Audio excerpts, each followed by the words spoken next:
Assalamualaikum warahmatullahi wabarakatuh. Alhamdulillahi rabbil alamin. Wassalatu wassalamu ala asrafil mursalin. Wa ala alihi wa sahbihi ajma'in. Jazallahu khairan nabiyina Muhammadin sallallahu alaihi wasallam. Jazallahu nabiyina Muhammadin sallallahu alaihi wasallam ummati. A'udzubillahi minasyaitonir rajim. Bismillahirrahmanirrahim. Sabbihisma rabbikal a'la alladzi khalaqa fasawwa walladzi qaddara fahada walladzi akhrajal mar'a faj'alahu sa'an akhwa sanuqri'uka fala tansha illa ma syaa Allah innahu ya'lamul jahra wa ma yakhfa wa nuyassiruka lil yusra fadzakkir in nafa'ati dzikra sayadzakkaru man yakhsha wa yatajannabul asqal ladzi yaslan naral kubra thumma la yamutu fiha wa la yahya qad aflaha man tazakka wa dzakara isma rabbih fasalla bal tu'thiruna al-hayata dunya wal akhiratu khairu wa abqa inna hadza la fi suhufil ula suhufi Ibrahim wa Musa alaihissalam. Sadaqallahu azim, sadaqallahu ala Rasulillah sallallahu alaihi wasallam. Pertama, mari kita panjatkan rasa puji syukur kita pada Allah Subhanahu wa taala. Alhamdulillah, hari ini kita diberikan suatu kekuatan hidayah, rahmat yang luar biasa, kesabaran yang luar biasa hingga kita bisa menjalankan apa yang namakan rutinan, yaitu pencerahan bimbingan amalan yang Ustaz muliakan, Ustaz tazimi. Salawat dan salam mari kita haturkan pada junjungan kita Nabi Muhammadin sallallahu alaihi wasallam. Mudah-mudahan kita diberikan suatu hal yang nantinya bisa mendatangkan syafaat daripada beliau kepada kita. Ma'asyiral muslimin muslimat, jamaah pencerahan bimbingan amalan yang Ustaz muliakan. Kehidupan sudah pasti akan adanya kematian. Ngeri sekali jika kita ucapkan, ngeri sekali kita bayangkan. Kematian tidak akan lepas selalu dengan apa yang dinamakan amal. Sisi kanan adalah amal, sisi kiri adalah siksa.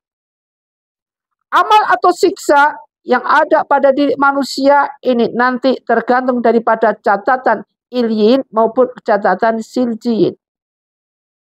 Catatan demi catatan nanti diberikan ketika kita sudah waktunya menerima catatan itu. Bagaimana kriteria kita, bagaimana penerima kita, bagaimana cara menerima kita. Semua sudah dijelaskan dalam penafsiran Al-Quran yang kita pelajari sekarang ini. Satu demi satu, langkah demi langkah. Ketika manusia sudah waktunya mendatangi apa yang dinamakan suatu hal, tidak bisa lari dengan apa yang dinamakan kematian. Kemana antum mau pergi kalau udah kematian menjemput, maka datanglah dia. Datanglah kematian itu di depan kita. Tidak bisa kita mengalih. Tidak bisa kita beralih. Dan tidak bisa kita memungkiri dari segala sesuatu yang merupakan suatu kewajiban untuk kita lewati. Kematian ada pintu di mana kita harus melewati. Itu masuknya kita, kemudian kita masuk ke alam kubur. Di sini kriteria yang kita bicarakan ada tentang di alam kubur ini. Ada 5 teman di alam kubur kita. Karena dalam kesendirian kita, dalam kesendirian kita di alam kubur ini tidak ada teman satupun, tidak ada siapapun yang menemani siapa. Ila mana Ibnu Adam. Jika nanti anak Adam itu mati, semua putus, semua perkaranya illa minat salas, kecuali 3 perkara. Jadi semua apa yang jadi amalan anak Adam akan putus semua. Artinya apa? Semua yang ada, baik itu yang nemanin kita, baik itu mereka-mereka yang jadi kekasih kita selama di dunia, teman baik kita, teman partner bisnis, teman dalam suatu hal, teman solehah, semuanya apapun bentuknya, tetap kita tinggalkan. Kita tetap bagaimanapun juga menghadapi ke liang kubur dalam keadaan sendiri, dalam keadaan kesendirian. Di saat kesendirian ini, Suatu hal yang tidak mungkin. Tidak mungkin hal ini akan menjadi suatu hal yang nantinya akan menyebabkan kita bagaimana. Apa yang terjadi? Semua sudah hilang. Anak yang kita cintai, lupain. Istri yang kita sayangi, meninggalkan kita. Siapapun yang di dunia ini akrab dengan sok kenal, sok akrab dengan kita, bahkan akrab sama sekali, bahkan benar-benar akrab, tetap kita tinggalkan. Tetapi ada di sini teman kita di alam kubur yang setia, yang nantinya bakal setia, tetapi selama kita di dunia, kita campakkan begitu saja. Kita biarkan begitu saja. Tidak kita olah sedemikian rupa supaya dia menjadi akrab nanti di alam kubur. Tidak. Siapa itu 5 teman kita di alam kubur? Yang pertama adalah amalan sholat. Akan menjaga kita dalam kubur di bagian kepala. Jadi amalan sholat ini akan berjaga daripada siksa kubur di bagian kepala. Bisa dibayangin, bagian kepala dijaga dengan amalan yaitu sholat. Kembali kita ke flashback ketika kita hidup di dunia. Bagaimana sholat kita? Bagaimana kekhusyuan sholat kita? Bagaimana sholat-sholat sunnah yang kita kerjakan? Bagaimana sholat kita sendiri yang kita kerjakan? Senantiasa kita mengutamakan sholat sendiri daripada sholat jamaah. Padahal sholat jamaah itu pahalanya 27 kali daripada sholat sendiri. Sholat yang kita lakukan sering sekali kita meninggalkan sholat. Fawailil musallin alladzina hum an sholatihim sahun. Sering kita lalai dalam sholat. Kadang-kadang sholat karena saking sibuknya dengan bisnis, tadinya jadi orang nggak punya, begitu orang punya, mampu dengan kesibukan yang luar biasa, lupa sholatnya, dicampakkan nomor 5. Kita tidak ngerti, kalau kita sekarang ngerti bahwa nanti yang berjaga dengan siksa kubur bagian kepala kita adalah sholat kita. Ini ibu-ibu, bapak-bapak, kita belajar sama-sama. Kita ngaji bareng, belajar menguak tentang apa yang ada dengan kehidupan di sekitar kita, dan ini nanti pasti akan kita jalani. Apapun benturan itu tetap kita jalani. Sholat adalah berjaga dengan siksa kubur di bagian kepala. Inna sholata tanha 'anil fahsya'i wal munkar, sering kita dengerin. Inna sholati wa nusuki wa mahyaya wa mamati, sering kita ucapkan tiap hari kita sholat. Tetapi pada kenyataannya di dalam sholat kita, apa yang kita lakukan dalam sholat ini senantiasa berkecumuk, bergemuruh dengan apa yang dinamakan jauh daripada kekhusyuan kita sholat. Yang dimaksud khusyuk dalam kita sholat bagaimana Ustadz? Khusyuknya orang sholat itu dilihat daripada tipikal mereka masing-masing. Bagaimana antum menyikapi dalam sholat itu supaya khusyuk, supaya fokus. Fokus di mana khusyuk di sini adalah fokus dalam ibadah sholat, meninggalkan dunia hanya sematu sesaat aja. Tinggalkan dunia. Fokus bahwa kita itu bicara sama Allah Subhanahu wa ta'ala, curhat kita pada Allah Subhanahu wa ta'ala, hanya pada Allah, tidak ada pikiran yang lain. Nyatanya terjadi lain. Ketika kita sholat, iblis datang kepada kita. Iblis berbondong-bondong kepada kita. Ketika kita sholat, terutama sholat subuh, kita menguat, nggak kita, masuklah iblis ke dalam tubuh kita.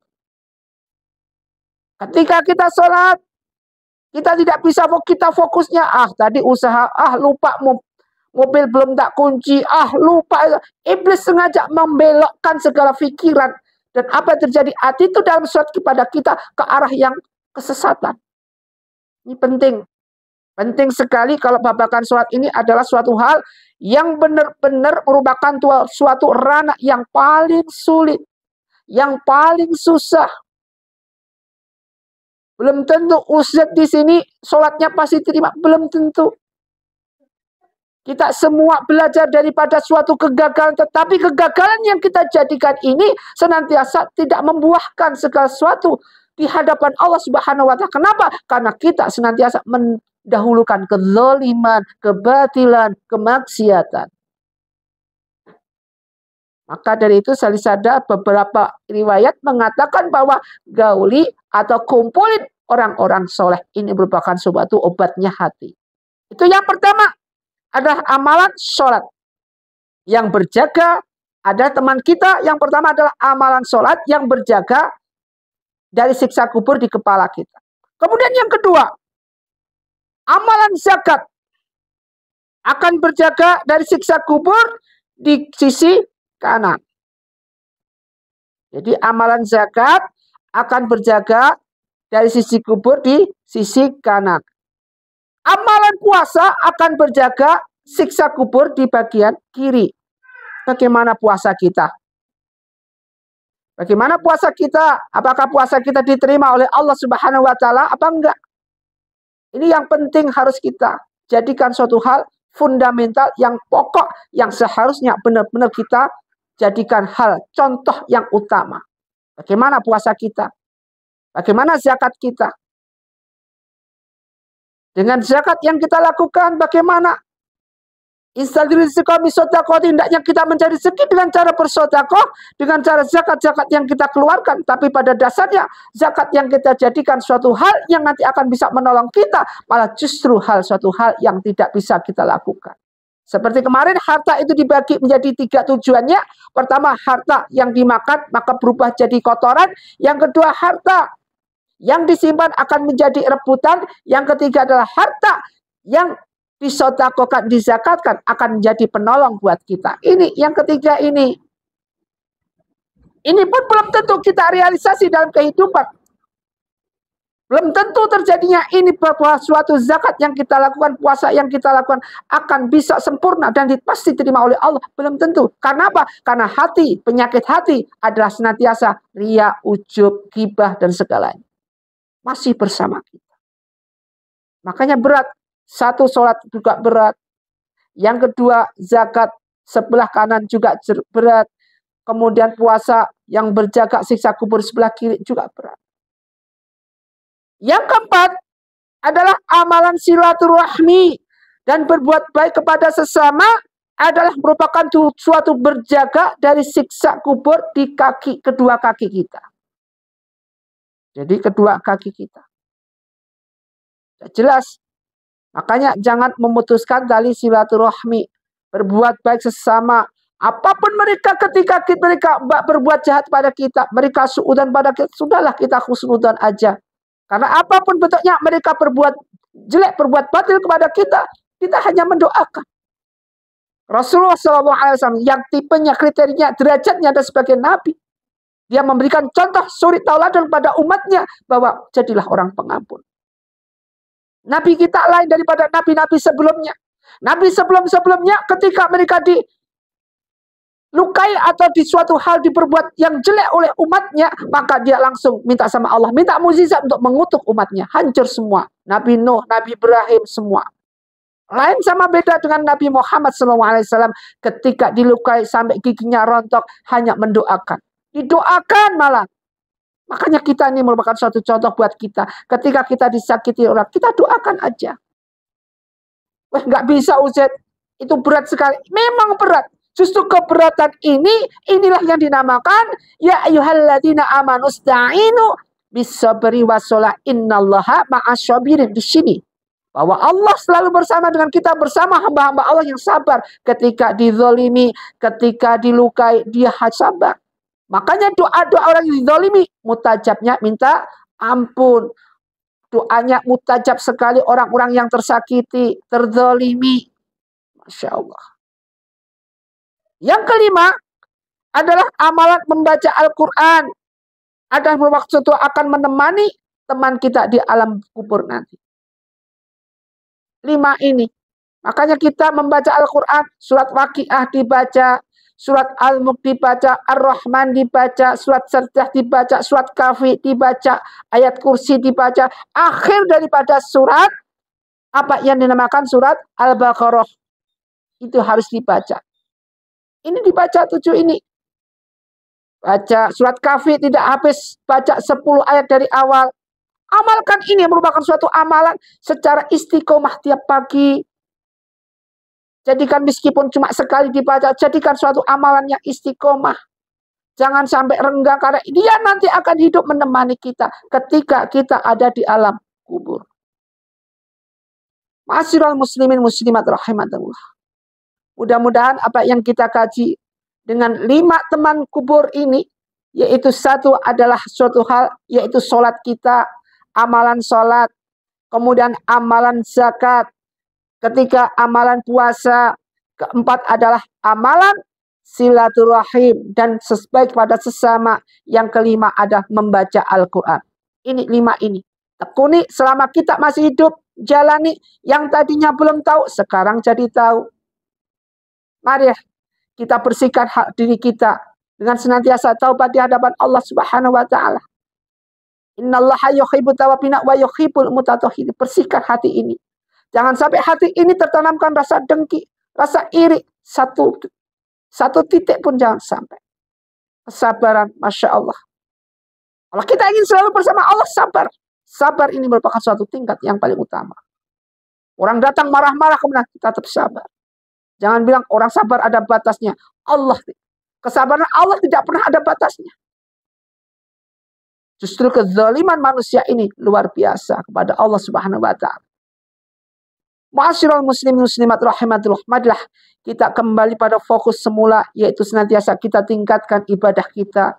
Senantiasa kita saling mengingatkan dengan 5 teman kubur kita. Sampaikan ke beberapa teman, sampaikan ini merupakan suatu dakwah kita. Dakwah kita bareng-bareng, sampaikan. Biar mereka mengerti, biar mereka yang tadinya enggak mengerti sekarang paham. Yang tadinya gagal paham sekarang lebih paham lagi. Ada kita tutup dengan sholat, dengan penyemburan hati kita. Kita pegang hati ini, di dada ini kita pegang, kemudian kita baca 3 kali. Allahumma sholli wa sallim ala sayyidi wa habibi wa tabibi qalbi wa jasadi wa ruhi sayyidi Rasulillah Muhammad ibni Abdillah as-sadiqil amin wa ala alihi wa sahbihi ajma'in. Ayo mari kita baca, karena ini bersihin hati kita, agar hati kita dibersihkan, jauhkan dari rasa dengki dan iri. Allahumma sholli wa sallim ala sayyidi wa habibi wa tabibi qalbi wa jasadi wa ruhi sayyidi Rasulillah Muhammad ibni Abdillah as-sadiqil amin wa ala alihi wa sahbihi ajma'in. Allahumma sholli wa sallim ala sayyidi wa habibi wa tabibi qalbi wa jasadi wa ruhi sayyidi Rasulillah Muhammad ibni Abdillah as-sadiqil amin wa ala alihi wa sahbihi ajma'in. Semoga yang sakit diangkat sakitnya. Semoga yang punya hutang dilunaskan hutangnya. Semoga yang rezekinya sempit dimudahkan rezekinya, dilancarkan rezekinya, dilipat gandakan rezekinya. Semoga yang belum terbuka hidayahnya, Allah buka hidayahnya. Yang sakit diangkat sakitnya, semua oleh ketentuan dan hidayah dari Allah Subhanahu wa taala. Usikum wa nafsi bittaqwallah. Jika ada kesalahan dan Ustadz menyampaikan, Ustadz mohon maaf yang sebesar-besarnya. Jika ada benarnya dalam Ustadz menyampaikan, itu murni, itu adalah dari Allah Subhanahu wa taala. Semoga bermanfaat. Wassalamualaikum warahmatullahi wabarakatuh.